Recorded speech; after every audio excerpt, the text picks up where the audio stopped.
एक दिन काम पर अमांडा को एक सुंदर फूलों का गुलदस्ता मिला। इसमें उसने 11 फूल गिने और उसमें एक छोटा सा नोट मिला। ये सुंदर अक्षरों में लिखा गया था और कहा गया था, तुम्हारे लिए मेरा प्यार उस दिन तक बना रहेगा जब तक इस गुलदस्ते का आखिरी फूल मर नहीं जाता। यह नोट उसके पति का था जो बिजनेस ट्रिप पर गया था। वह समझ नहीं पा रही थी कि संदेश का क्या अर्थ निकाला जाए। वह शाम को घर गई और फूलों को पानी से भिगो दिया। एक के बाद एक फूल थोड़े कम सुंदर होते गए जब तक कि वे सभी मर नहीं गए, एक फूल को छोड़कर सभी। यही वह दिन था जब उसे एहसास हुआ कि गुलदस्ते में एक कृत्रिम फूल है जो हमेशा रहेगा। ऐसे लोग हैं जो कहते हैं कि प्यार पहाड़ों को हिला सकता है। ये शारीरिक रूप से संभव नहीं हो सकता है, लेकिन दशरथ मांझी, जिन्हें माउंटेन मैन के नाम से भी जाना जाता है, काफी करीब आ गए थे। उनके जीवन के एक दिन उनकी पत्नी पास की पहाड़ी को पार करते समय गिर गईं और गंभीर रूप से घायल हो गईं। उसे त्वरित चिकित्सा सहायता की आवश्यकता थी, लेकिन फैसला किया। 22 साल तक काम करने के बाद यह एक महत्वाकांक्षी योजना थी और इसके लिए उनका खूब उपहास उड़ाया गया। लेकिन 22 वर्षों तक दृढ़ संकल्प और इच्छा शक्ति के साथ काम करने के बाद पहाड़ी में एक रास्ता बनाया गया। हालांकि अपने गृहनगर को पास के शहर तक आसान पहुंच प्रदान करने के उनके मिशन के लिए शुरू में उनका मजाक उड़ाया गया और उपहास किया, लेकिन अंततः वे सफल हुए।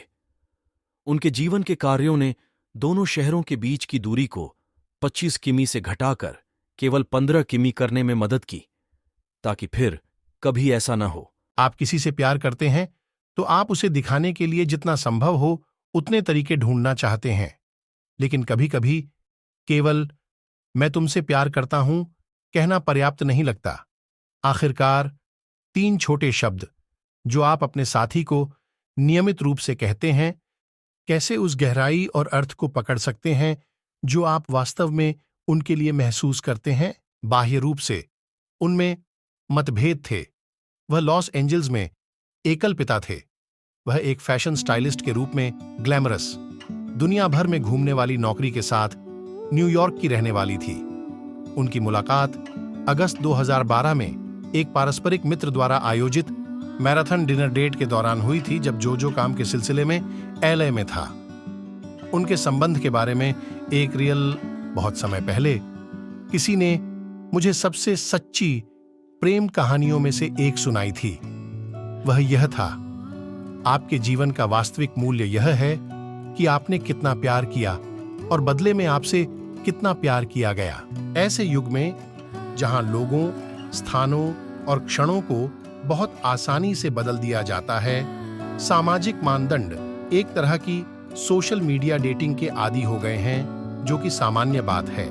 मैंने अक्सर सोचा है कि अगर मैं आज 10 साल का होता तो रोमांस के इस आधुनिक पुनराविष्कार का मुझ पर क्या प्रभाव पड़ता। मैं वहां बड़ा हुआ जहां किसी लड़के को पसंद करने का मतलब था कि अगर वह मेरी तरफ देखता तो उसके पेट में तितलियां उड़ने लगतीं। 10 साल की उम्र में रोमांस या प्रेम कहानियों के बारे में मेरा विचार यह था कि आपका प्रतिबिंब किसी की आंखों में कैसे नाचता है और यह आपको कैसा महसूस कराता है। मैंने उस पर विश्वास करना या उसके अनुसार जीना कभी बंद नहीं किया है। यहाँ कुछ प्रेरक प्रेम कहानियां हैं जो प्यार में उस विश्वास को बहाल करती हैं जो 10 साल की उम्र में आपके मन में था। जब इन अविश्वसनीय रूप से रोमांटिक कहानियों की बात आती है कि ये जोड़े कैसे मिले, तो सच्चाई काल्पनिक है। वे आपको हंसाएंगे, रुलाएंगे और आहें भरेंगे,